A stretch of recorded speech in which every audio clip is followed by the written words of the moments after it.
Good morning and welcome to the Standing Policy Committee on Community Services for Wednesday, March 5th, 2025. I'm your chairperson, City Councillor Vivian Santos of the Point Douglas Ward, together with my other council colleagues, Councillor Sean Dobson and Councillor Cindy Gilroy. We also have members from the Winnipeg Public Service here, our Senior Committee Clerk, Peter Prinsloo, and other members from the Public Service. I want to quickly acknowledge that we are meeting on Treaty 1 territory, the traditional homelands of the Red River Métis that we all have the privilege of living on. I want to also acknowledge our ancestral territory lands and that our drinking water comes from Shoal Lake Band number 40 in Treaty 3, together with our neighbors in Treaty 5, where our hydroelectricity comes from. Moving on, I believe I need a motion to accept the previous meeting. I move the minutes of the meeting held on February 5th, 2025 be taken as read. All those in favor? Aye. Aye. And that's carried. Moving on to delegations, I believe we need to suspend the rules to allow Councillor Russ Wyatt to appear in delegation. Okay, all those in favor? Aye. Do we allow Councillor Wyatt? Yeah, right, he's first. Yes, go ahead, Councillor Wyatt. Great, Thank you. Thank you. I just want to speak to you about your item on the agenda pertaining to your annual park inventory, just so the committee knows. Many of you are new on the committee or newer. This was a report that was initiated actually by myself and Councillor Eady when we were on the committee to request an annual update inventory on the status of our parks and playgrounds across the city. It was new at the time. We had never done anything like this. I want to thank the Public Service for keeping that up and doing the detailed inventory that they're doing. Just to give you a bit of background on myself, when I first got elected in 2002, there was zero money in the capital operating for parks in terms of renewal.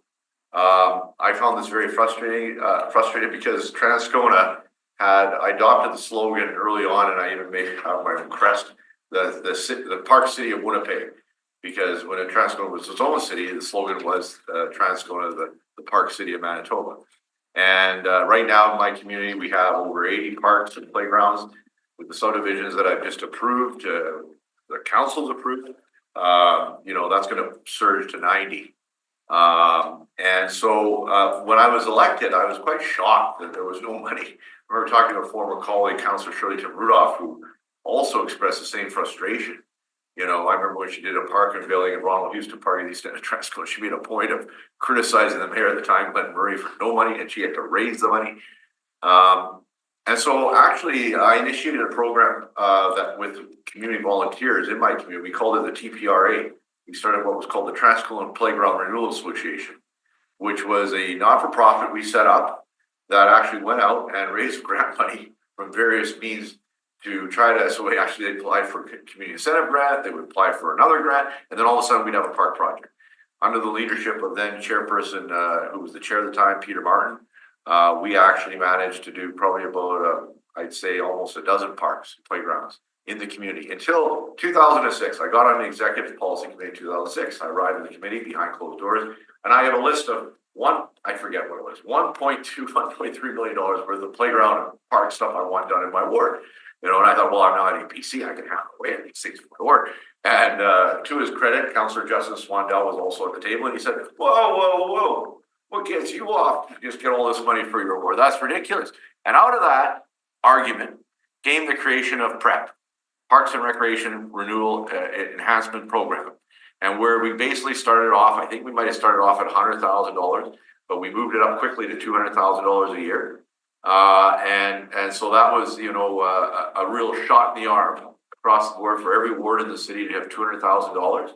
In 2010, I want to say we got it up to 400,000. Actually, it was an election year, and we dropped back down at 200. But I want to speak to this because I really believe strongly that you're the committee that oversees this. I would encourage you to bring forward a resolution for consideration that we drive this program back up. So as you know, just to give you a summary here, and administration was kind enough to supply me, in 2019, we were at $200,000 in PREP. In 2020, we dropped to 150. We dropped to 150. Now, what's interesting is, as you know, the administration takes off the top what we call finance administration, or F&A. Anyway, I didn't swear. Finance and administration. And so in actual dollars, the 200,000 equals 188,000, just so you know. In 2020, the 150 in actual dollars, 150,000 works out to 141,000. 2021, it drops again to 120,000 or 113. 2022, it's now down to 106,000. So it's falling continually, over $100,000 in actual dollars to us in our ward. And in 2023, there was a jump. It was because of the strategic infrastructure basket. So we went to 180, which was available. And then there was 263,000 available after overheads were moved. So we had a temporary jump there. But then in 2024, we went down to zero. 2025, we're now down to zero in PrEP. PrEP is expected to go back up, well, starting, I shouldn't say we're down to zero. We have 300,000 in 2025, but as far as I'm concerned, that's like zero. But we're back up in 2026. However, we're only up to a level that generates $64,000 a ward. Now you remove the finance administration, you're closer to 60. So we're at 1.2 million. It slowly starts going up, but then it stabilizes at 1.275 million per ward, or per citywide, I should say, in 2029 and 2030. And from talking to the public service, unfortunately, Parks and Rec and playgrounds has been subject to inflation, which, like every other industry, and definitely COVID had an effect on that as well. But you know, looking at inflation and looking at the level we've been funding it at 200,000, we really probably need to get to 300,000 to compensate for the fact that we've had the inflation hit the industry like every other, and we have not moved from that 200,000 threshold. If we can get it back up to proper levels of funding, and I know I'm calling for $4.5 million. At 200, if we get it up to $300,000, that's $4.5 million on the overall capital budget. But as councillors are aware, $4.5 million. When we're talking about nearly $1 billion for Chief Peguis, worthy project, talking about billion plus, whatever it is for Kenaston, the North End treatment plants. I think this is an investment which, I guess, you know, it's funny because of the history of Transcona and Park Cities, I kind of adopted, but when our son was born, Thomas, in 2007, you know, we take him out to playgrounds and parks and everything. So I got to see it firsthand, actually through a child's eyes. And I found that very refreshing, and it further galvanized me to spend a lot of my time pushing for parks and recreation investments in my community. And I know it adds, you know, we call it the soft infrastructure, and to me, the soft infrastructure is kind of a bad terminology. However, I think that soft infrastructure is harder than the hard infrastructure in some ways because of the quality of life benefits. If we look after our playgrounds and parks, you know, they become less of a hangout ground. They become less places for activities that shouldn't be going on. If it's looked after, if it's nice, you'll have, you know, more eyes and ears because people will go to that park and playground because of the fact that it's nice versus not going to it. I know Councillor Gilroy's been fighting the issue with regards to syringes and everything in our community. These are things that we could address by reinvesting in our parks and playgrounds. And I really hope that the committee would support working to find ways to get the funding to, and as chair, Councillor Santos, funding to drive up parks and recreation enhancement programs so we can start fixing our parks across the city. And to a certain extent, and I don't say this as a knock to the councillors who represent the older wards, but in many ways, the councillors who represent newer wards, at least wards with development, we're really at a disadvantage. Because as new parks come on, you know, they're basically now added to the inventory. And we're now I'm doing everything I can, by the way, through the DAS ed process, through our hearings, to make the developers pay for everything. Like, I mean, everything, like parks and playgrounds and the upgrades.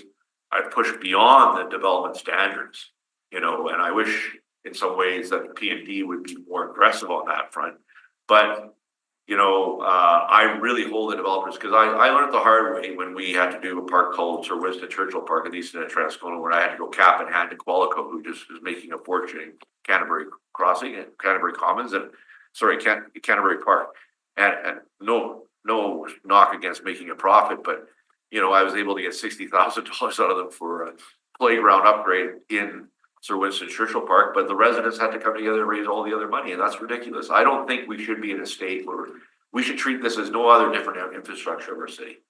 This is park infrastructure. It's core, I think, to our mandate as a municipality.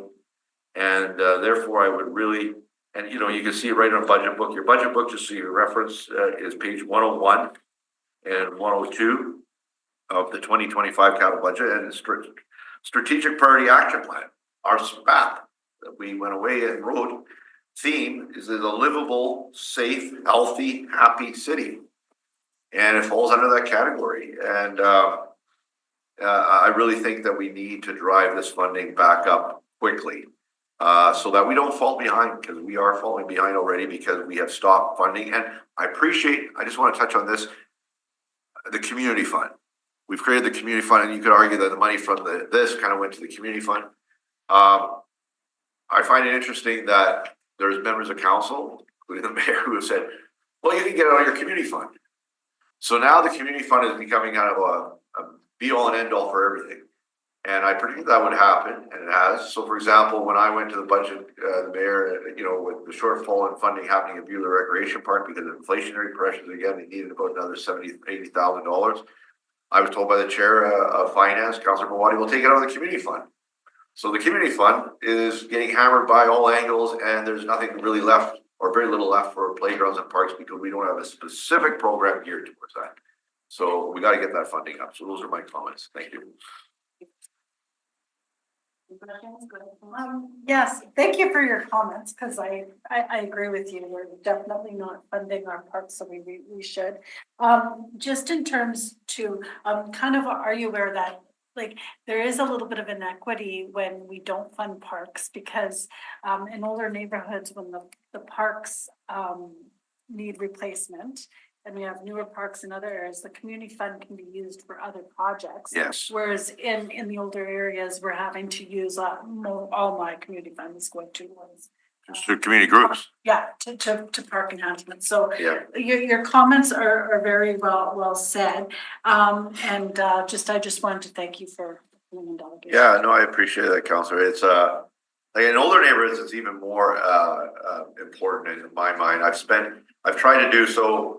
When I got elected in this term, okay, I sat down and I started looking at where money had been earmarked for parks and playgrounds, or what was still coming, you know, and there was some coming, a lot of it because there was that federal money that related to the pandemic.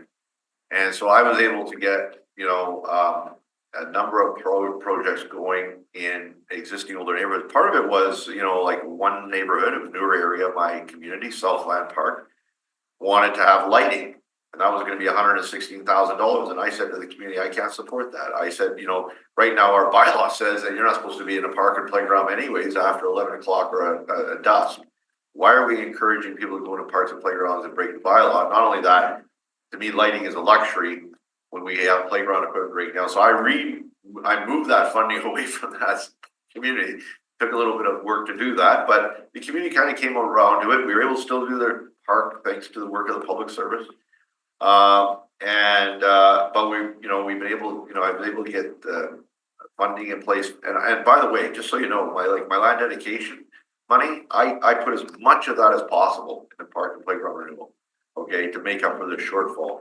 And also, just so you know as well, like one of the best things I've ever done is at least once a year, I hold an open house on parks, playgrounds in the community, just on that subject alone. And it's well attended. We show the parks and playgrounds that are needed attention based on the inventory the public service does. We look at the ones that we're doing right now. We give them an update on that and show the designs and plans for that. We get great community feedback. For example, there was a mother near one of our parks, William Reed, we're doing, who has an autistic child. We were able to put equipment in based along the challenges that mother's facing with her child. And then we kind of put a perspective on, here's the other ones we're looking at, right? And we get feedback from the public on what should be the priority and what should be next. And but it's hard to do that now when we don't have any funding. So, and it's frustrating. So thank you, Councilor Gilbert. I appreciate that. Any other questions? Yeah, so obviously you've been here around the table several times, and just out of curiosity, Since you're asking for obviously an increase in the capital budget, what would you suggest to fund the, I believe you had mentioned $4.5 million extra? Well, 4.5 million, just to give you an example, is 7.5 million is the equivalent of a 1% property tax. So I'm talking about a fraction of a 1% property tax. So I am saying that if we were to adjust our property taxes, and I know we did a big increase this year, but we're slated to go back down to what we had before.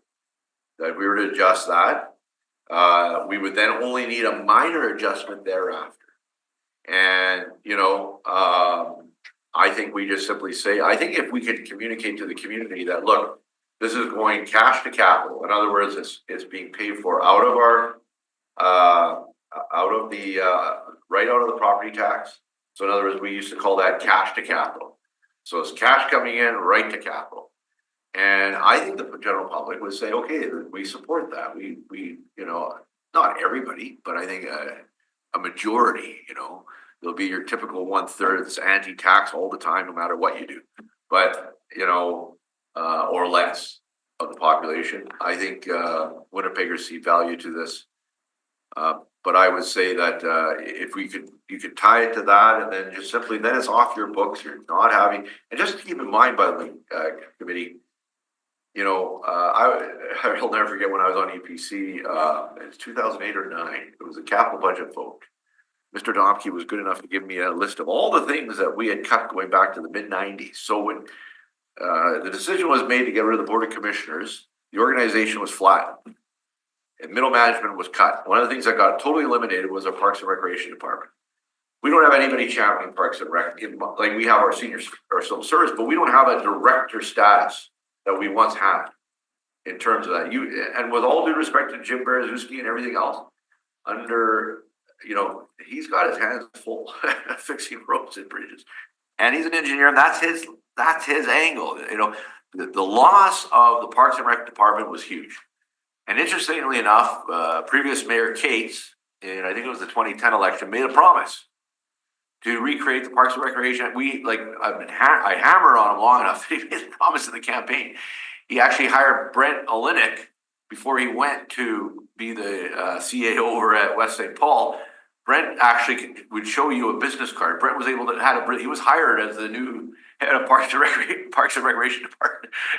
But of course, then after the election got forgotten, never got created. But a lot of policy work, by the way, just so you know, was done behind the scenes that never saw the light of day. Getting ready to do that. And that's still there in the offices and files of the CEO. We need to really get back to that. We need to make Parks and Rec a number one. So when back in 2010, 2009, I was about to walk on the floor of council with a motion, and I was on EPC, and the mayor had a heart attack, but I withdrew it. But in that motion, it was documented all the cuts, because not only was the Parks and Rec department eliminated, but there was massive cuts made to the service levels in every park and rec facility across our city at that time. That today would probably exceed $20 million. Back then, it was about $10 million. So, You have a follow-up? Sure, go ahead. I've kind of raised concerns regarding, community service being taken out of our hands and put into the CEO hands, which would then be kind of EPC. right. What's your thoughts on that? From something I believe that, I think what's happened with your committee is that, the bylaw issue is getting kind of pulled.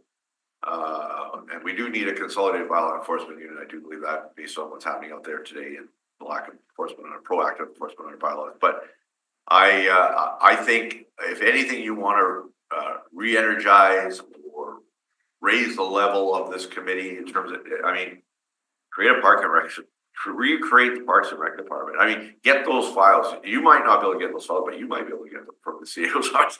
On the files on all that work done, because public money was spent to pull together research to get everything ready to create that department.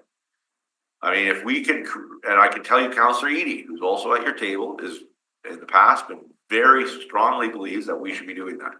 Do you have an ally at the table, Councillor Santos? So, I think really we need to start, if you want to re-energize your community, if you want to get people more involved, if you want to have a healthy city, a proactive, healthy city, I mean, it was interesting, Clive Whiteman, before he left, threw us a number one time to give all, for all recreation programs that we had. I don't know what it is now. That's been probably back in 2015, maybe. I don't. He said $10 million. Actually, I said, "You're kidding me? That's it? Swimming, everything that we offer, 10 million." I said, "That's like a 1.3 property tax." And then permanently, everything's, you know, to get young people to be healthy, to proactive, and I would be remiss, and God, Sandra, if we would cut my head off if I didn't say as well. You're the committee, for example, to reinstate. Like I know what Councillor Santos was trying to do with regards to the wading pools and everything, but I've always argued the point that we don't take something away without replacing it. Now I know you're moving to create splash pads, but there are certain neighborhoods where you were like Turtle Mountain and in that area of the inner city, Councillor E's area, where we're getting rid of 4, some of it after the next election. That's pretty aggressive. And replacing it with 2, like or 1 in this case. I really believe Happy Land Pool is an example of that. Like, I think the pool should be reopened until we get the new facility built. Right now, we only have 2.6 million in the budget towards the new aquatic facility that Councillor Lard wants to build. Wonderful, but it's a $10 million budget, right? Bring Happy Land back on. It's $200,000 a year. $200,000 a year. I mean, Public Works just yesterday was contemplating spending $360,000 to do a study on the Scramble intersection. They decided to do the $1,000 option, but if they don't get the data a month from now when the report comes back, they're going to elect to do the $360,000 one time just to do a study, pilot project. But here we have a pool that shut down in older neighborhoods. Let's bring it back online. By the way, that's a list the Senior Public Service, beyond the directors, would bring the committee of the budget working group all the time. Close this library, shut these hours, and I'll never forget, shut these pools. And I think what we had in that year, a year ago, a budget working group which was relatively green, and other than Councilor Pawani, that should have, we said at one time, I'll never forget, Councilor Swandell and myself said, if you bring this list in again, don't even think about it, right? Because it'll be your position that will save the $100,000 from. The list disappeared pretty quick. It's the same damn list that comes forward, and it's not really efficiencies, it's cuts. Find me an efficiency. An efficiency is where you find a way to do business better and you deliver your product that you're delivering now in a better way. Well, that's not an efficiency, that's a cut. And that's why I really think Happy Land should be brought online. It's $200,000 a year, a drop in the bucket compared to all these other things we're looking at right now. In terms of the quality of life, until it is replaced. I did not close Burning Wolf, unfortunately, Councillor Nason, who was before me, couldn't, but I basically read the Riot Act. Burning Wolf shall not be closed, the indoor pool, until east of the Red Recplex is built. And I was able to keep it going. When I left here, they got closed. But anyway, yeah. Sorry for rattling off like a machine gun, but I only have busy days. So Good, it's all good. Thank you for that history. Thank you very much. thanks, guys. Thank you. Thank you. Okay, up next, I believe we have Vicky Poirier, I believe will online. Yeah, okay, go ahead. Hi there. Hi, Vicky. Hello, bonjour, bonjour.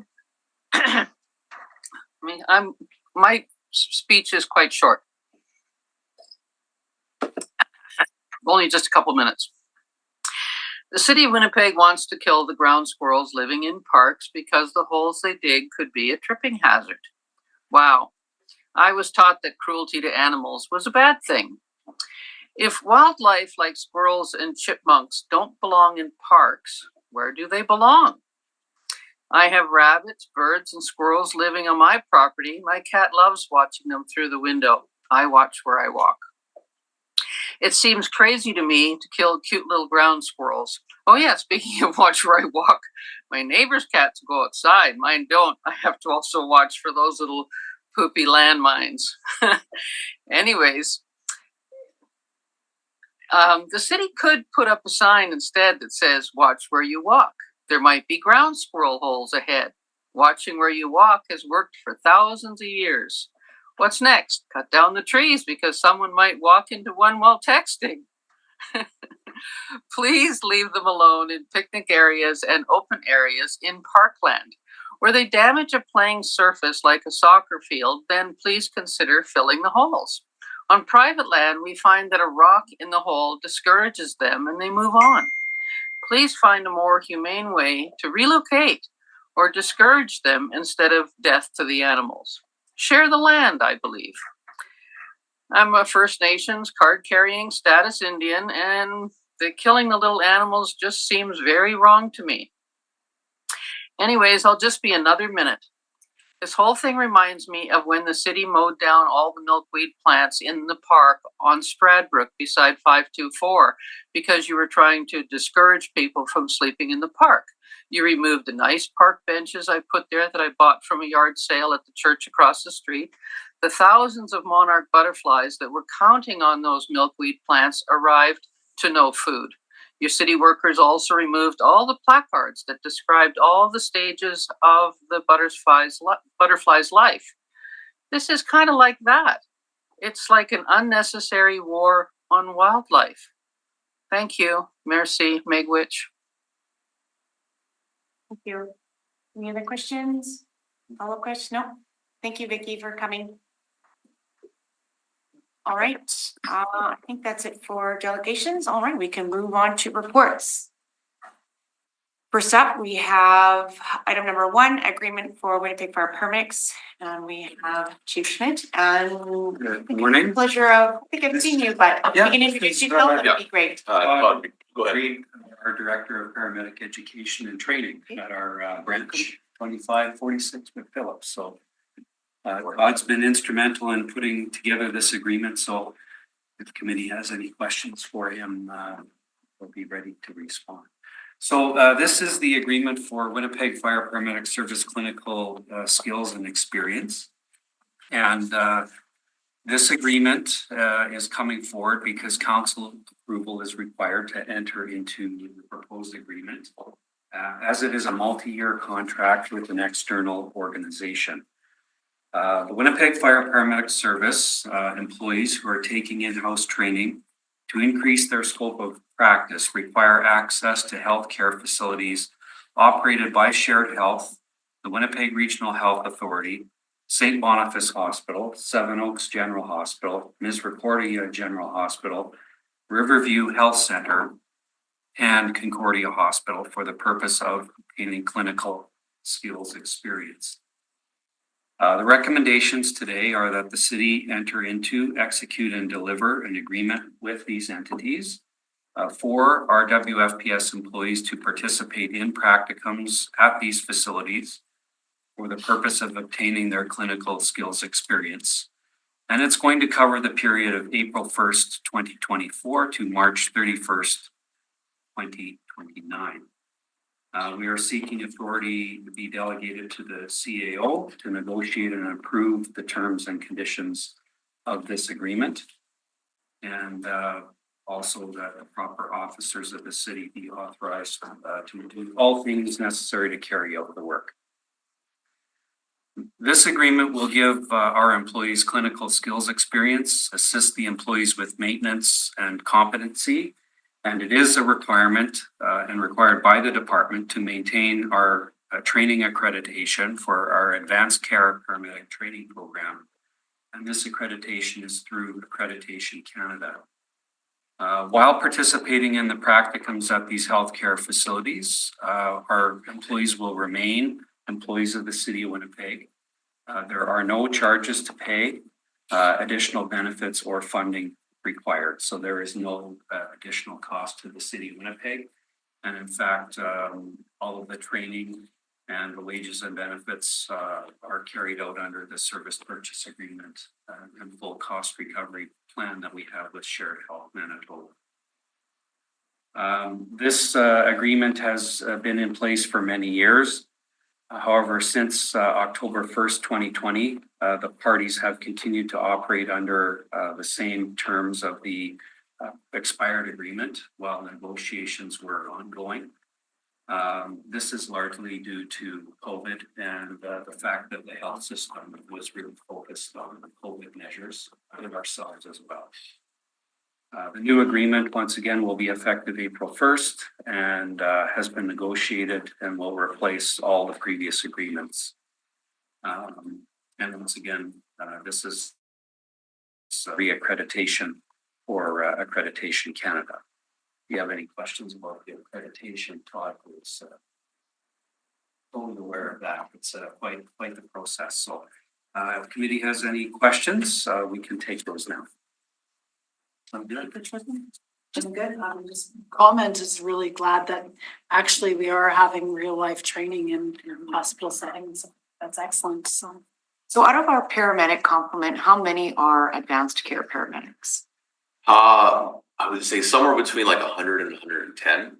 Okay. That's not all of those are in frontline service roles. Mhm. Some of them are in supervisory roles or community paramedic roles. Approximately 110.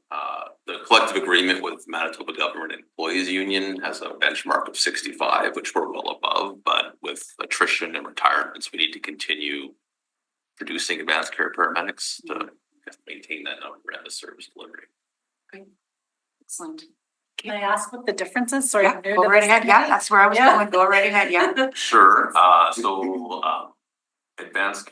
Primary care paramedic, advanced care paramedic, and critical care paramedic are the three national designations that are across Canada and people are accredited to, and that promotes interprovincial portability and licensing among the provinces. So really the critical care is really, you only see that in like ICU settings or air transport. So we don't use that here in Winnipeg. Primary care paramedic is kind of at the base level. It's anywhere from 18 months to 2 years of education, whatever school you go to. And then advanced care paramedic would really be like more advanced assessment skills, treatment skills, many of the things you'd see in an emergency room if you came in with an emergency are done in the ambulance or somebody's home with meds. Good. Anybody got a motion to accept the, I'll motion to approve the public service recommendation. all right, all those in favor? Aye. That's carried. Thank you. Thank you. Up next is item number 2, Winnipeg Public Libraries, attendance and incident report. We have Manager of Libraries and Community Services here. Thank you for joining us.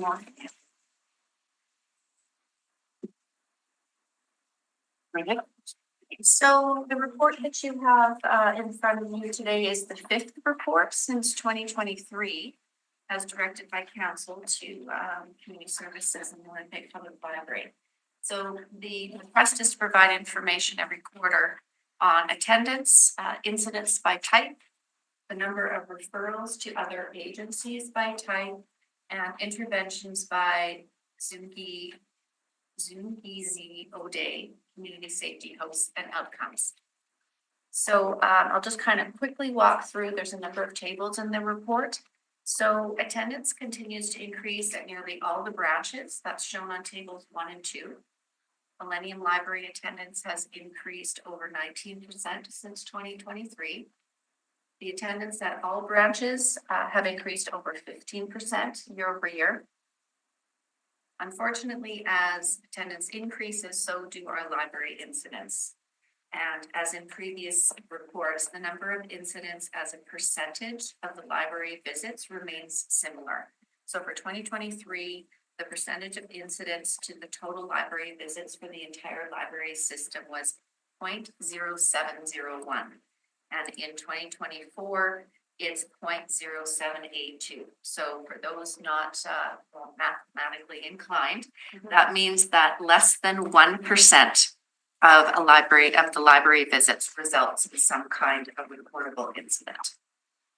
Table 3 of the report shows the incident type for all branches. So year over year, 2023 to 2024, there was an increase of almost 29%. The most common incident type is inappropriate behavior. That had a 36% increase year over year. The second most common incident type is intoxication. That had a 38% increase year over year, and verbal abuse increased by 40%. Table 4 in the report shows incident type at Millennium Library only. So year over year, that was a 45.5% increase of incident counts. The most common incidents being inappropriate behavior, intoxication, assault, and medical condition of the public.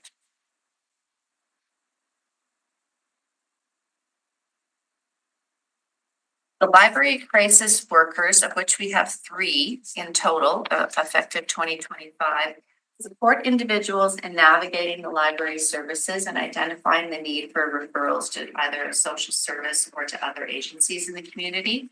And table 7A provides the number of referrals by type that was made by the community crisis workers while working in the library branches. So there was 2,812 total referrals that were made by the crisis workers in 2024, which is a 15% increase over 23. The most common resource referrals were for harm reduction, domestic violence, identification, income security, general library referrals, and senior supports that were not income related. Table 8 provides the number of referrals by type within the community connection space that was still open in Q4 of 2024. So there were almost 31,000 information service requests that were made from within the community connection space in 2024, which was an increase of 25% over 23. Table 9 shows the breakdown from the 8 other service desks at Millennium Library. And so the total 2024 service desk requests were 61,000. So 8 desks serviced 61,000. The community connection space did 31,000, which is 51% of all the Millennium Library service requests.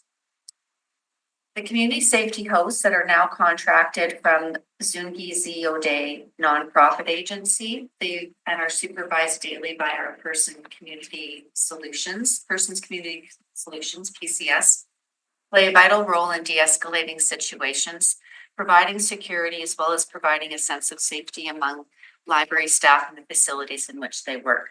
So the majority of the situations that they face include real and potential aggression. And according to their statistics, which is on page or table 10, 75% of the community safety host interactions in library services reduce the severity of incidents and the number of times emergency services were potentially called.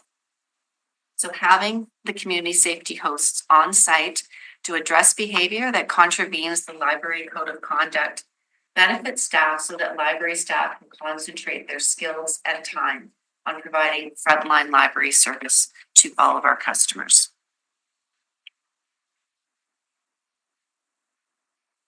That's it. Just kind of a walkthrough of all of the tables of information. I went a little bit further into describing, providing the summary, just because this is, the year-end report. Any questions? Go ahead, Councillor Kilroy.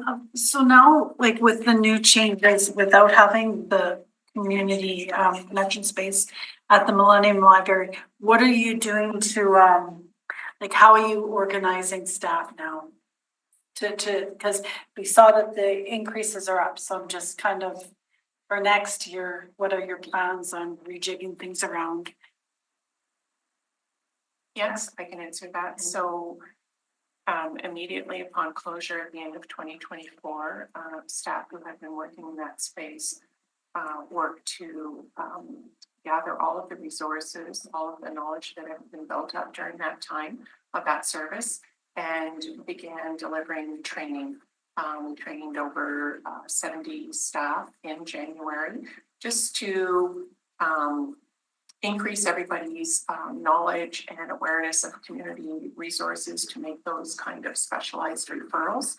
It is part of service desk work throughout the building, but obviously with more concentrated at community connections. So there's been work training. Staff have been working on developing a SharePoint site with a lot of community resources and referral information. That work continues on developing that. We also share that out with the 19 other branches who need that kind of information. So the legacy of community connections is preserving and further developing and keeping current the information that was provided from that space. And the training will be ongoing for the frontline staff. And I guess for just interesting that, we did, Councillor Santos, through you, I know that you worked hard on this. You did get some extra library hours like last year? So are we seeing, is the increase associated with the extra library hours? Do we know that? Or is it different kind of programming that we're offering? Why we're seeing incidents of higher levels of people accessing the library? Just curious if we're kind of knowing why the uptake in library services is. Right, so operating hours did expand as of Labor Day, so it might be a bit too early For to that. measure against that, but it will be something that we'll look at over time. Millennium Library hours did decrease, so I think it's still, you know, we still mention the pandemic and COVID, and we still see increase, I believe, as a result of more distance from that. Also, we recognize and are grateful for the incremental funding we've received to support an expansion of programming. And so there's an increase in diversity and variety, working with community members, partnerships. So the offering of programming, I think, is more appealing to people, and that will attract more attendance as well. And then I guess for this is a quarterly report, and I guess you'll be coming back again, so we'll be able to kind of see where we're going since the closure. You know, we just want to make sure that we're supporting you as much as you can, especially in the library where we have seen incidences rising. So I guess through you, Madam Chair, I guess this is a normal report, and we'll have another one coming. Yeah, I think that's my understanding. You're gonna continue to report. Okay. Good. Go ahead. One question, the Fort Garry Library attendance is pretty well doubled within 1 year. What happened? That's because It- of, It went from like 39,000 to 77,000. so that was because of things that happened in 23 to reduce the attendance. So at Fort Garry, there was a combination of a couple of things. We know that the gate count equipment was not functioning properly at times, so it wouldn't have counted people.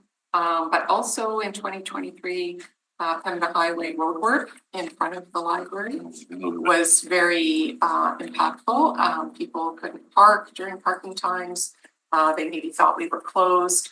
So, you know, staff who worked there provided that viewpoint that they noticed business went down during that roadwork time. So that was made things lower in 23. So seeing. Okay, so road work in front prevented a lot of people from attending. Okay, that's something to keep in mind. Thank you. Just a question on the community safety hosts.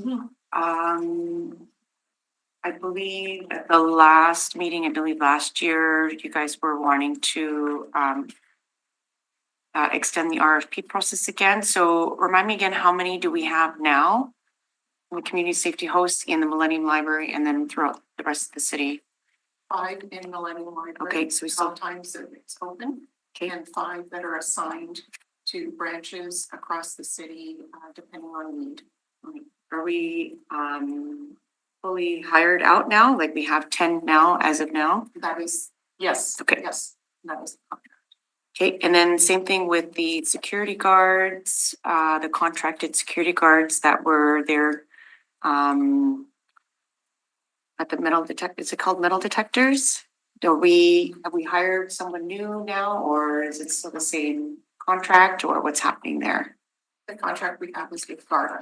Garda, And that okay, is, that started February 1st, I believe, was the first day. Okay. So we had a different company in the interim. And now the contract is with Garda, and that's for the full complement. for the full complement. How many is that again? I believe it's 10, but But not all at the same time. There's like, well, yes. Okay. Because the screening, the weapon screening that you mentioned is 3 people. Okay. And then there's 4 floors that are patrolled. Gotcha. There's a security office with cameras to be monitored. There is also a security guard patrolling the skywalk above the library. That is not something we pay for, municipal accommodations pays for, but and there's guards required to be there early morning and late at night. So it's all of those guards. I don't think I have any other questions. I just noticed the numbers on table 4. Can you remind me how you guys do the calculations of your percentages? You take the comparator period, January to December 2023, and then compare it against reporting period, January. Sorry, my math is really No, bad. that's, no, you're right, January to December 23 compared to, same period for 24. So, the one that jumps out, of course, is hazardous condition went from 5 to 50, so 900%, 900% increase. Yeah, okay. Sounds good, thank you. Yeah. Any other questions? When do you guys come back for the next quarterly report? What's the date? Well, it would be February, March. June? Yep. Will be the 6th report. So that would be the, well, And that's for January to March? Yes, it'll be first quarter. Thank you. Anybody have a motion to receive this for information? So moved. Councillor Dobson, all those in favor? Aye. Moving on to item number 3, 2025 report on parks and open space assets. We have Dave Donkey and remind me your name again? JP. Yes, JP, thank you. You guys are here with us for the next 3, 4, actually. Lucky you. Yay. Well, thanks for the, good morning, councilors. JP Perot is our Parks Investment Coordinator, so he's the guy really behind this park and open space asset report that we have before you today. You heard the history from Councillor Wyatt earlier today. We've been reporting this since 2015 as a request from this committee. Essentially, 3,200 hectares of parks and 530 hectares of boulevards and 370,000 different assets out there. 1,000 parks is what we have. Okay, so it's a big deal and it's a big asset, and it's really where people in Winnipeg live, work, and play. So it's important to everyone, and I don't think I have to tell you that.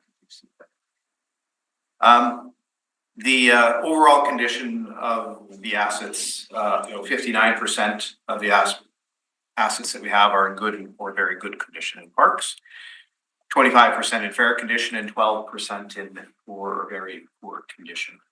The replacement value of that 12% to replace that, it's a snapshot in time really, is $114 million with $45 million to regional parks and $69 million in all the other park categories we have. The biggest challenge that we have, Councillor, there's really 2 challenges, is capital and operating dollars. Councillor Wyatt did a really good job of explaining that we can do quite a bit with a little bit of money in parks. We can make a huge difference in the community with our increase in capital dollars, not only to prep, but there's there's other capital projects that are in the budget that are approved every year, and we keep asking for more money, and it's a challenge. The other challenge in parks is with regards to, the report talks about we've added 252 hectares of land since 2012. That's 250 hectares. That's quite a significant amount. We're not seeing any increase in budget over that time. To match that, of course, we're getting increases in salaries and whatnot, but not really in anything else, the contracts or the materials or anything. So what you're seeing is a park system that is slowly, as I used in the budget discussion, the piece of bread is getting bigger and bigger. The amount of peanut butter you're putting on is the same amount, so you're getting thinner and thinner layer as you go through and look at this. So our response to this has been, and it's a council approved document, the Winnipeg Park Strategy, that does a more spatial analysis. It looks at criteria, for example, that every Winnipegger can walk with 600 meters to a park is one of those criteria. And fortunately, that's one that we rate really well, and we over 90% of our people have that in Winnipeg. we have all sorts of different criteria in the strategy, and we came up with a whole other figure in the capital budget, 162 million in that report that we did just before Christmas. To talk about the resources required. So maybe at that point, I'll stop talking and ask if there's any questions. Questions, go ahead, Councillor. Where do we sit amongst other cities in terms of our spending on parks? Certainly from so on operating capital, on capital, every time I talk to other cities, we don't rate very well on the capital end of things. Operating, and there's another report coming up, we're kind of in the Midland region of it, except that Midland region includes us with regards to Assiniboine Park. So if you took Assiniboine Park out of our figure, we'd be at the low end of the average maintenance costs. So for like our neighborhood parks is what I'm more thinking. Yes, more of that kind of thing. We'd be probably, I don't know, I'll ask JT that question. If we discounted out the Assiniboine Park portion, I think we'd be where we used to be is at the bottom end of the lower major tier, cities. yeah, the Assiniboine Park piece, that's about $2,000 per hectare. Yeah.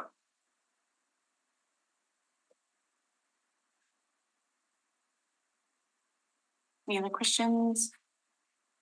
No, but I am interested in increasing the budget and seeing if we could send something to the budget working group. So if my council colleagues would like, we could ask the budget working group for 2026 to look at 150,000 per ward for parks. For the prep money?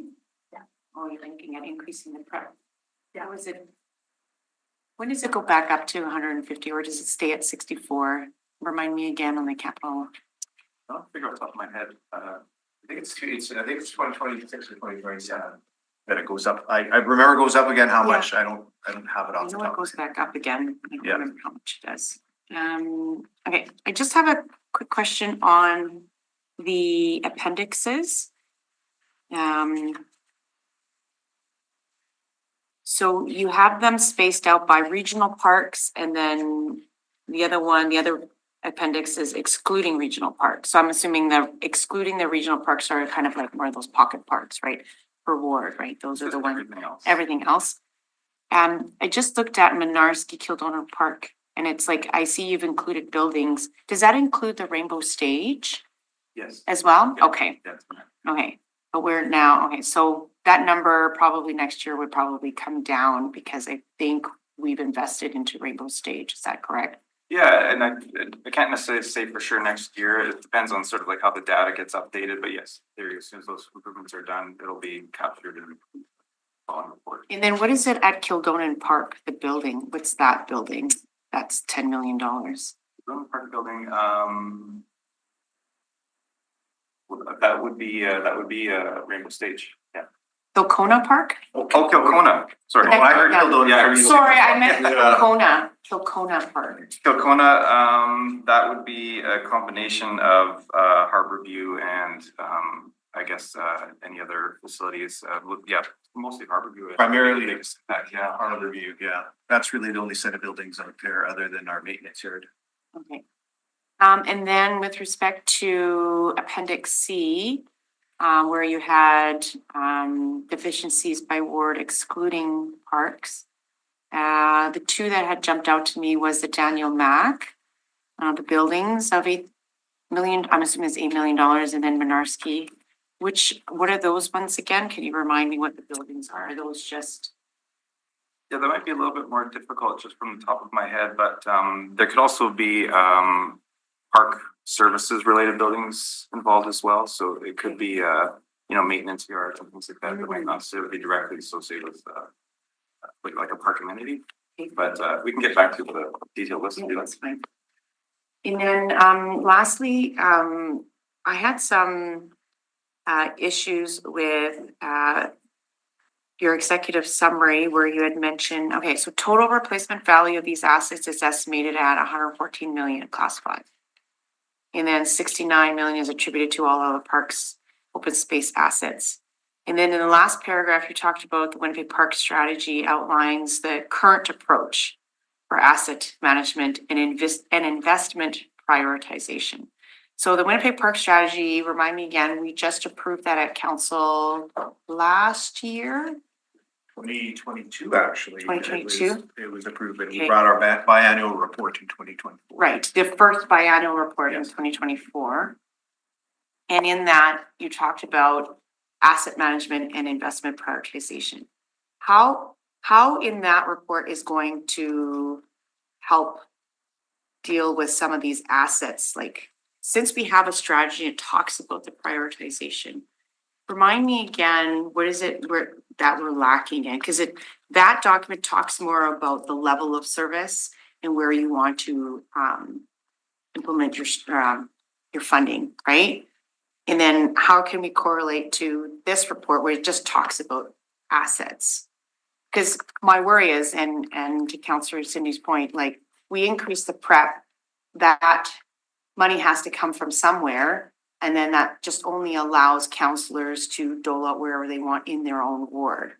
What about other wards, like when we talk about the inner city ward, like Councillor Gilroy's ward, Daniel Mack, and then Minarski, those buildings, like, I'm not gonna expect her to use her prep to put money into the buildings. I would want the strategy that we have outlined, which prioritize the asset management investment, to actually properly fund the ones that are really in need. Thank you. Yeah, no, very good question.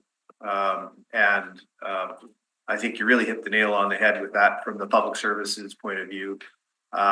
Increasing prep alone might, improve an asset like a play structure in your ward. But a lot of councillors don't see the value in putting their prep money to a regional park, for example. So we don't get those kind of increases there. So this report is really, I guess in a way, it's an older style report where, 2015, we just had the assets. It just provides a snapshot in time of what is going on. The park strategy deals with the level of service. So it's like the new generation of report that does exactly what you're referring to, is what should be funded moving forward based on what our customers are requiring and what they're asking about. Would that be a good way to summarize it? Anything to That's add? very good, yeah, and I think the main driver for that is an evaluation of service gaps. So in this report, we're basically taking everything and saying what's broken. In the other report is a lot more focused on where are the gaps, and so those things that are broken, do they need to be replaced with the exact same thing? Or is there another thing exactly the same one street over? So maybe we put something else there, and so, yeah, it's the evaluation of the service and what's needed to deliver those services. Mhm. And then, it's been a while. Can you remind me again on the biannual report, where are we at for capital investment in that? I know it was just a couple of months ago, but Well, you and me both. It's you're not alone. I think we had still said, and JP can correct me, of the 162, we have funding in place. We still have a gap of $126 million from that perspective. Okay. So the gap is large, and it's a lot of little things and a bunch of big things in regional parks too. So Kilcona Park being probably the regional park with the greatest gap. The seawalls falling in, the buildings aren't being used. There is some funding that has come in the past, and we're just starting, but the 2014 request was $30 million to bring that up to speed. I think we have somewhere in the neighborhood of 6 million by the time we include next year's plan, like over a number of years. So we can start doing something there, but the gap overall is quite large still on what to do. And a lot of our other parks are good working order condition, like St. Vital and Kildonan, but Kilcona, there's just a huge gap on that. But back to your point, I think, is the park strategy puts the service level into action. Yeah. And this just gives a photo opportunity. So whether or not you want to continue with this report or not, I guess might be a question for you. We can always put these charts and tables online as an option. Or if you want to continue with it the way it is, we're fine with that too. So out of curiosity, if we're funding the park strategy, what would that look like in terms of our prep money? So, because if we're funding the park strategy, we're funding the buildings and all that, what does it look like for prep, which is what councillors are more in tune with? Well, I'll be honest, technically, the prep funding, and I'm not necessarily promoting this, but if it was funded properly, you would need prep money in order, because the play structure would be replaced automatically. The the bowling green would be fixed, the building would be fixed, all that would be done. So there would be no need for a prep program in the ideal world. So what is the cost of funding the strategy per year? Well, we presented that, and I think it was 126 is 126 million. and it's broken out over a 10-year period in the tables in that report. So I just think the strategy has a little bit more of an equity lens versus each counselor having their own slush fund to pick and choose whatever park projects, but that's just my opinion. But Okay, going into the prep money again, can it, right now, can it do the job? Or do you continuously have to ask for the counselors for LDR money to supplement it? I mean, if you look at the park strategy, it can't do the job. Like, Yeah, okay. We're talking $126 million, and the prep is maybe, has been at, on average, Okay, a couple $100,000. just wanted to get that clear. Yes. And going away from that subject now, I'm looking at the some of the deficiencies, and I've noticed that signage are we changing the type of signs, or are we just way behind? there's just a lot of them. We actually have capital funding for signage starting this year. So we'll start to see some changes in those categories. And we're prioritizing, interpretive and wayfinding signage, those kinds of things. But the signage inventory has everything from like a stop sign to a, dog bag sign sort of thing. So it's just a large inventory. Now, when I'm looking at deficiencies, I had one of my parks and a deficiency, it said 6 trees. Of course, I didn't know where they're gonna put the trees. They put them in the wrong place. Well, they moved them, but would I be able to contact you and get a more detailed list on where the plan was for each tree? Because I actually don't have that. Yeah, absolutely. Yeah, no, and I'm aware of that situation too. That was something that. It was an oops. It was an oops, absolutely. And, when we have oopses, we fix them, and we're fixing that one. And I saw it. I saw it on there that there was a deficiency of 6 trees. There was no way for me to know where they were gonna be placed. Sure. And I'm just trying to be preventive, that's all. We're in regular contact. Well, the next report too is talking about a tree planting program too, but there's a lot of trees that get planted out there. We're talking, 6,500 now with the funding that we have. So there's a lot going on. When possible, we do involve the counselors, but you'd have to let our folks know that you're interested, and we'd like to keep you updated on it. Okay, so then I can ask questions, and that goes for Yeah. signage and all that. Absolutely. Okay, thank you very much. So then I think that I have a motion then, to see if my council colleagues would support. So I would say, that for 2026, we approve 150,000 per ward.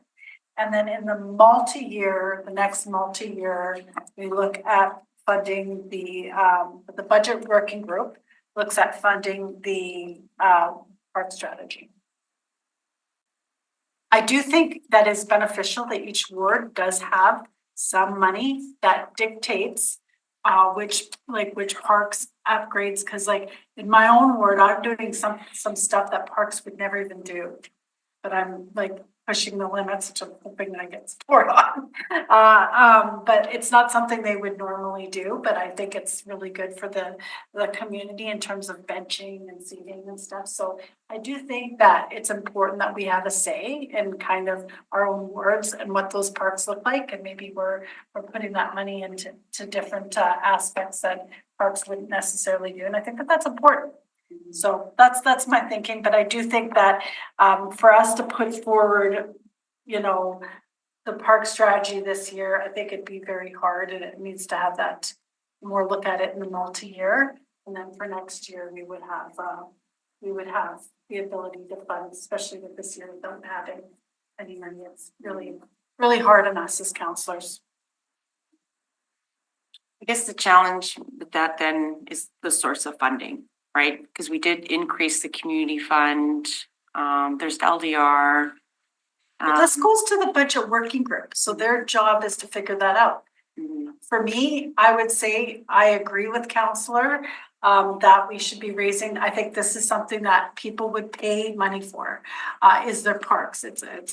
They see it every single day. Other counselors might disagree on that, but those are some of the things that you deal with at sitting at the budget working group table. So let them have the debate and come forward with some solutions. I guess, Just so I understand, so Councillor, you have a motion to increase prep funding by $2.25 million in 2026 for the prep funding, which breaks down to $150,000 per ward. And additionally, recommendation to the budget working group to look at fully funding the park strategy in the next multi-year budget. Is that correct? also it's two-part. Yes. So it's two recommendations to the budget working group. Yep. Okay. Yep. In addition to receiving this report as information. And then does that go to the budget working group for the update in 2026? Yes, that would be a recommendation to the budget working. For 2026, yeah. Not, without it as funding source, it's kind of hard to support something like that. But if we're not But- part of the budget working group, we would never be able to determine a funding source because we're Right. not privy to that. Yeah. So this is just a recommendation that they look at it. All right, all those in favor? I'm not in support, but it's fine, you can mark me in opposition. Okay, and that gets carried, but I think, do we need to also report be received as information as well? That was included in the motion. That was yeah. included in the motion, okay. Moving on to item number 4, homegrown grant community tree planting projects for 2025. Go ahead. Yeah, thanks. Thanks, Counselor. This is a good news story about part of our 2 billion tree program. We have the ability of community groups to apply for and receive funding for tree planting in their own neighborhoods. A report is required of council because it has to eventually get to council, go through this committee. The council has to approve grants to external parties, so that's why we need to go through. So this report talks about, I think it's 16 groups that have applied for funding this year, and we've done this the last 2 years, 2 or 3 years. We've done this in addition, and so this tree planting would occur this year. We put the request out last August. Application sent it on the 30th. We had it out in the news release, all that kind of stuff. So at this point, we're just simply looking for the committee's approval to go forward with this recommendation to these 16 groups. Any questions? No, this is a good No. news story. This is this is very good. So thank you very much for all this work. Response. So I'll move that, yeah. Councillor Gilroy moves the public services recommendation. All those in favor? Aye. Aye, that's carried. On to the next one, operating cost per hectare of maintained and natural parkland. Madam Chair, thank you very much. The origin of this request I believe came from the council's budget approval in March 2024. And it really has to do with or deal with the cost of maintaining parks. In this process, and JP knows all about this too, that's why he's here. We use what's called the Municipal Benchmarking Network Canada, or MDNC. So what it does is compare costs across different cities, what our average operating costs are. Not all cities are on MDNC, but some of the key ones in Canada are. So Winnipeg, this part of this process was determining Winnipeg's cost as $14,402 per hectare. That would include Assiniboine Park, which is part of the figures that are involved. But the question is more not just about the average operating cost per hectare, but kind of to dig into what the additional costs are when we break that down. There's a pie chart in, I think it's called Appendix A, and a table there. And in that pie chart, you know, some of the, I'll just talk about some of the larger costs that we have, and not surprisingly, park grass maintenance is one of the larger costs that we have, 17%. But people expect it would be a lot bigger portion of what we do when we deal with our costs in parks. There's many small little bits and pieces in parks that sort of add up. The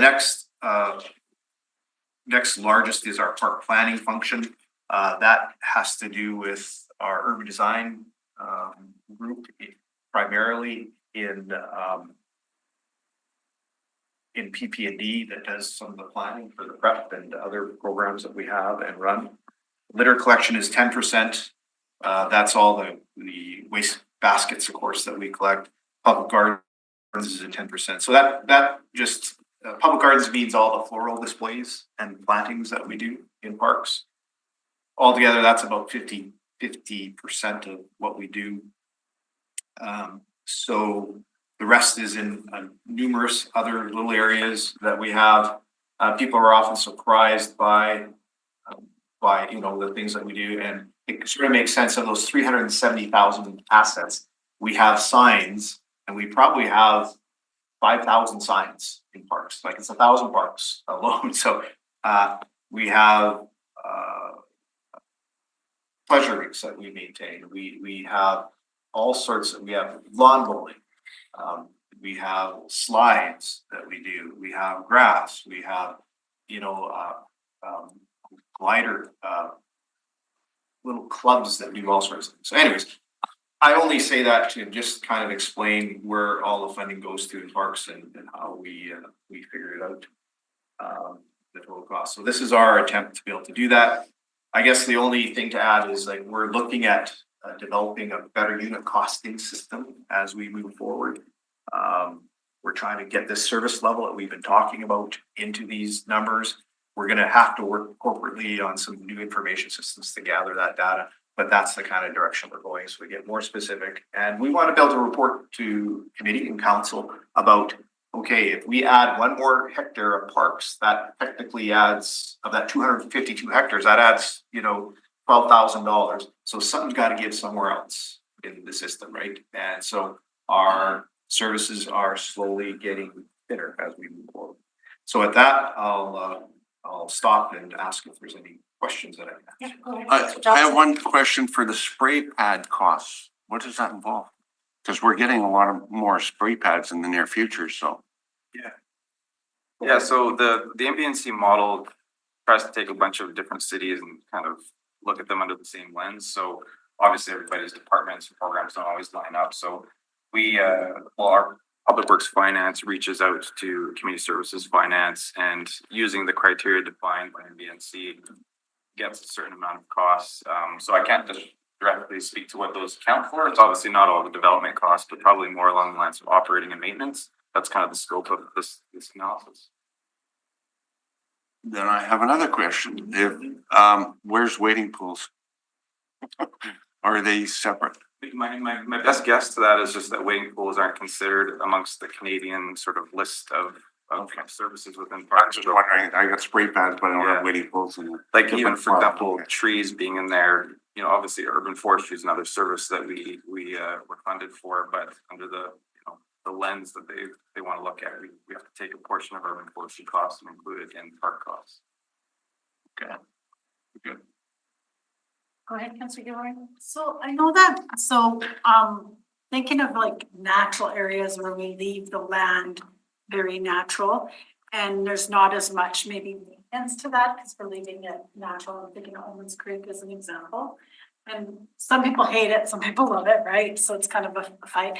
But is there a way to experiment more in other areas to reduce the cost of kind of lawn cutting and stuff like that, where we do have a little bit more now. Are you looking at how we can maybe increase that so to reduce the costs of?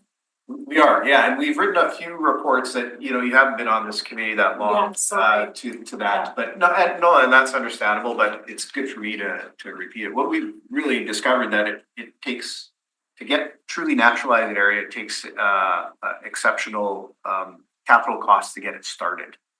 Right? So you just can't turn a switch. You have to sort of, take the area and either put plugs in it, or sometimes we kill all the vegetation in it to start brand new with a true natural area so that we can have less maintenance costs.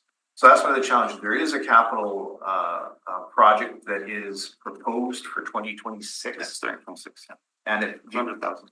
200,000 per year to start to naturalize areas. So has been some work, and I think we have it for 4 years at $200,000 if it continues to be supported. So, you know, it's a very good question. We're going down that road, and we're going to start making some differences. That obviously you can't put natural areas everywhere, Right. but there are strategic areas you can. You can't put a natural area in the middle of a sport field or a multi-use green space where people just want to catch a frisbee. But there are other areas we can do that. So we're going to be doing that. Okay, any other questions? So the average, this is just an average, right? So I have issues with when we say it's an average where we know in the inner cities, we have like little pocket parks. They don't necessarily have trees on it, or it's just like a simple pathway that kind of cuts across a pocket park. So the number seems to be a little bit off. You're not really spending technically $12,000 to maintain a pocket park. Is that correct? Absolutely correct. So I find kind of the data a little bit challenging. Well, it is an overall average for the entire city, and Yeah. we don't try to say it's anything different. Mhm.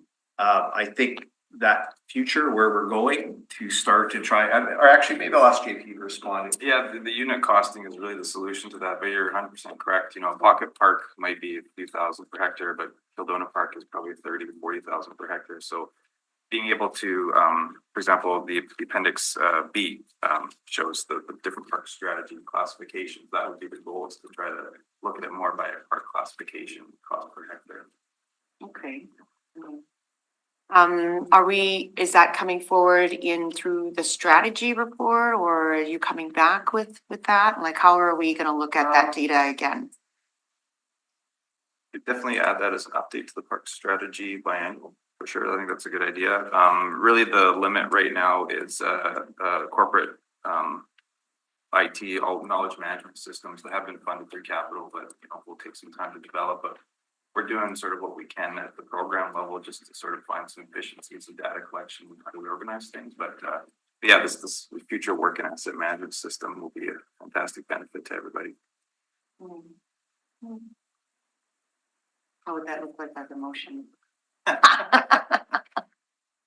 Because this is really good information, right? Like it's good, but I find averages is just, it doesn't really, no, we agree, and we want to improve it. yeah, But the information systems that we have, it's all It's it just- allows us to do right now. okay. We Okay, I see need what you're major saying. investment in work order systems, capital systems in order to do that, just not within our own department, but corporately too. Oh, okay. So That's more on the IT side. Yes, yeah. Okay. But it wouldn't stop you if you wanted to put a motion together to look at it. But that's where we talk about our future measures in the report, what Okay. we're doing. Okay. Oh, yes, right, in your future measures, okay, working towards complete costing models with real-time accomplishment. Okay, then don't worry about it, yeah, Okay. that's fine. Okay, do I have a motion to receive this as information? Sure. Thank you, Councillor Gilroy. All those in favor? It's carried. All right, up next is ground squirrel management practices on public property. Go ahead. Yes, so ground squirrel control has been controversial when we look at the last decade or so. And I've been involved, fortunately or not, in all of it. There are groups that are sort of polarized on this. And so we thought we'd bring this report forward to let you know what we're contemplating in 2025. In the early 2000s and up to 2010, we had used some anticoagulant poisons, often baited with peanut butter. That caused all sorts of concern and deservedly so. Dogs would dig up these balls, peanut butter balls. Gophers also came out of, unfortunately, one of the characteristics is they come out of their hole to pass away. And what happens is that other animals like birds can predate on them. So puts other populations at risk. So we dropped that anyways, and moved to sulfur gas in 2014. There was public concern about that in 2014 also, in that the sulfur gas, they're basically lit smoke bombs that you throw into the holes. Much better approach, of course, but the death of the ground squirrel is not as pleasant as carbon monoxide, which was what we also tried to. Carbon monoxide just puts them to sleep and they pass away. So we tried carbon monoxide. We actually developed the machine ourselves. We bought a machine. The bought machine didn't work very well. The machine we bought worked well, but it has tremendous pressure of carbon monoxide available. And that puts our staff at risk, not only to the gas itself, but also to the pressurized vessel that delivers this product. So we've had to abandon that for staff safety reasons. So what we're proposing in the report now is to move back to the sulfur gas, at least for 2025, and let people know that that's what we're doing. We want to be transparent with this. We don't want to hide this, of course. That's why we're bringing this forward to committee. And as you saw from when the delegates, there is a concern out there. But how I would respond to the majority of the concerns is that we're really targeting athletic fields and major use areas and areas around athletic fields. So in order to control the ground squirrel population in the athletic field, we also have to do an area around it. Obviously, for public safety reasons, we can't have our children or adults breaking their legs in holes. So we put a table together on this report to let people know where we're looking at controlling. We're going to control them with sulfur bombs once per month this year. That's our targeted service level, and see what we can do to sort of get ahead or get on top of this problem.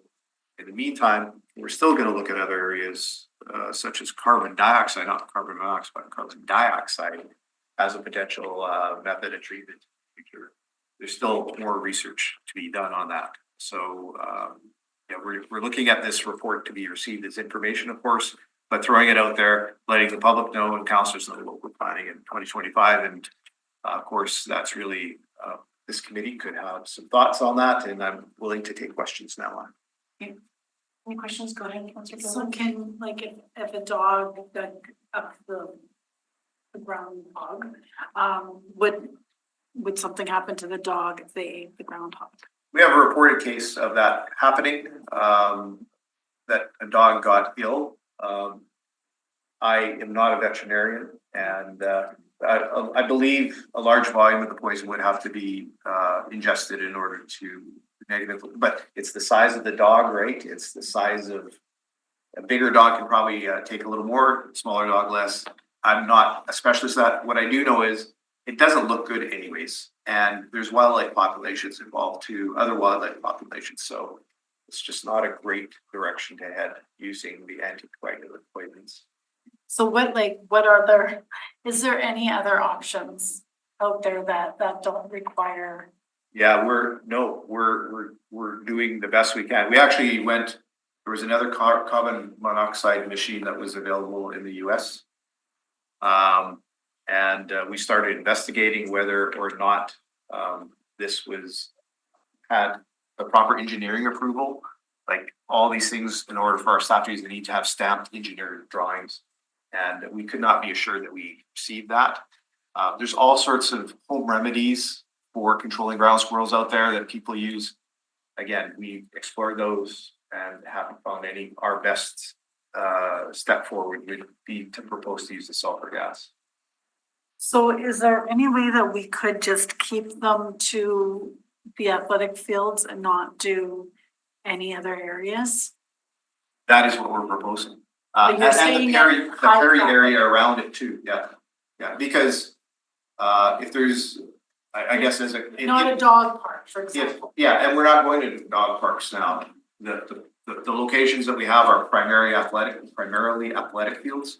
There might be a picnic site in the area that has them around. If that's a high traffic area and that site is rented a lot, we would control in that area too. So we're not, it's a list of how many 8 parks out of 1,000 parks that we have.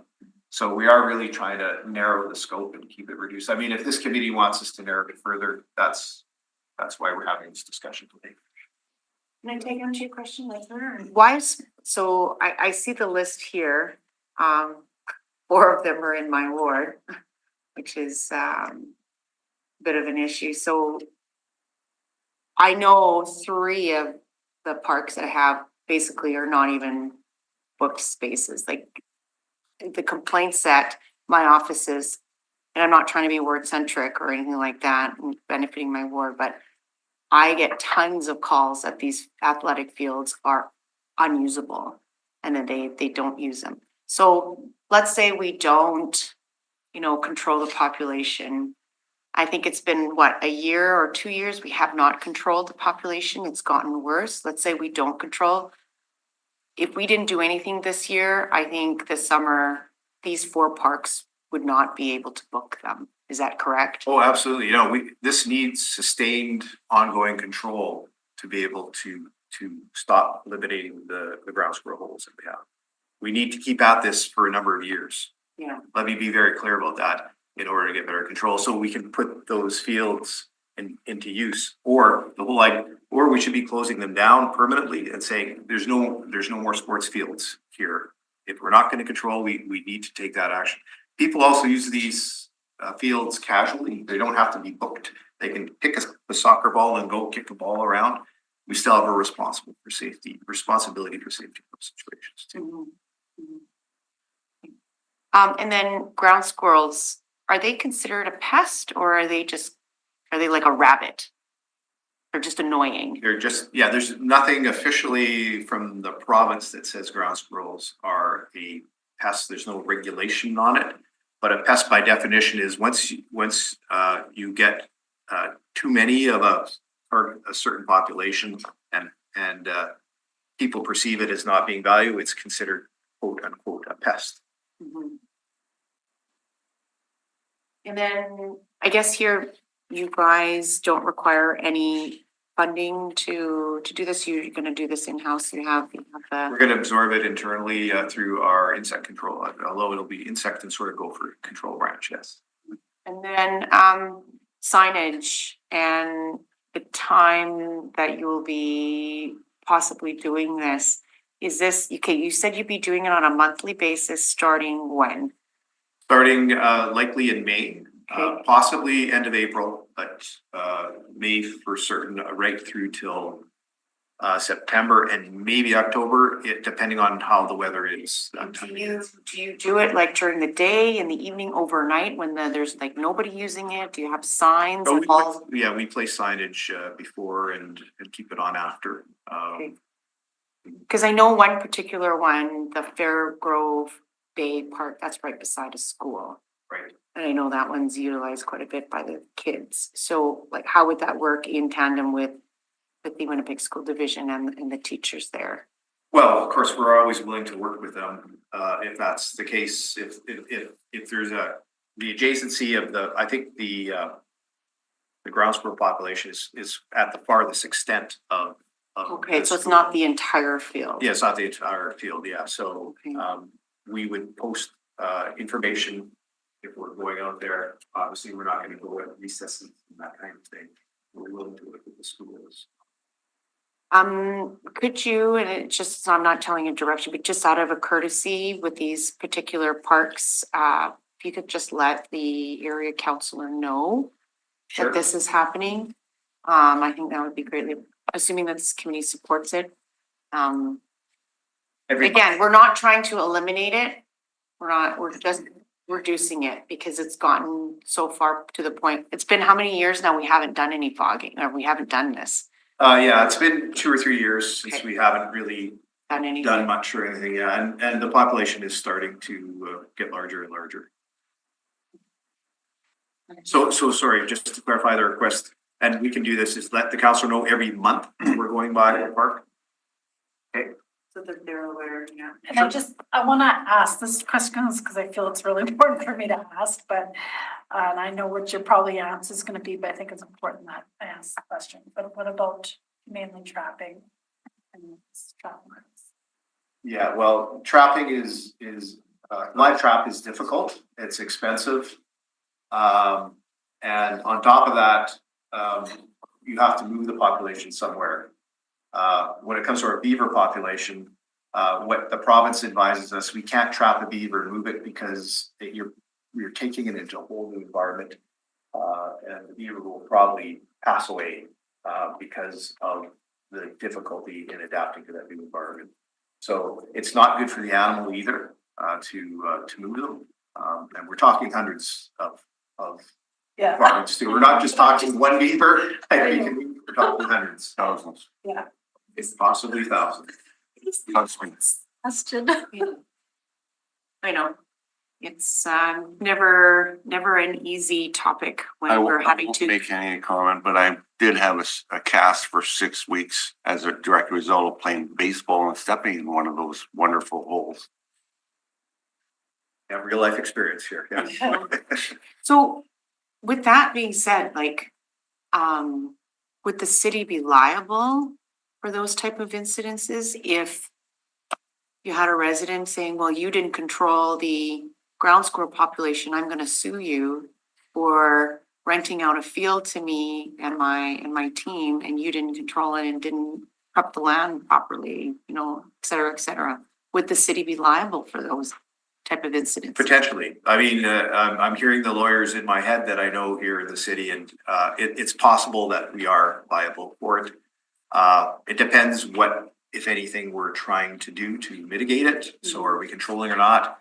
I mean, if a field gets bad enough, the next step would be to completely close the site down and say it's not an athletic field anymore. No, it's just a park. On the other end, if we're reasonably controlling the animal, my understanding is that if we're taking reasonable measures, that's a reasonable thing, so liability reduces. I think liability is more about a spectrum than it is just a yes or no. Well, I'm not inclined to close. We already just talked about closures and stuff like that, and now if we're having to close parks, it's just not an area that I'm interested in doing. And so it's that sacrifice. What are we gonna be willing to sacrifice? So, okay. Any other questions, or I'll entertain a motion to receive this as information. So moved. Okay, Councillor Dobson, all those in favor? Aye. Seeing no new business, no, we're good, okay, Motion have to adjournment. adjourn. Thank you, Councillor Dobson, we are adjourned at 11:16, thank you, everybody.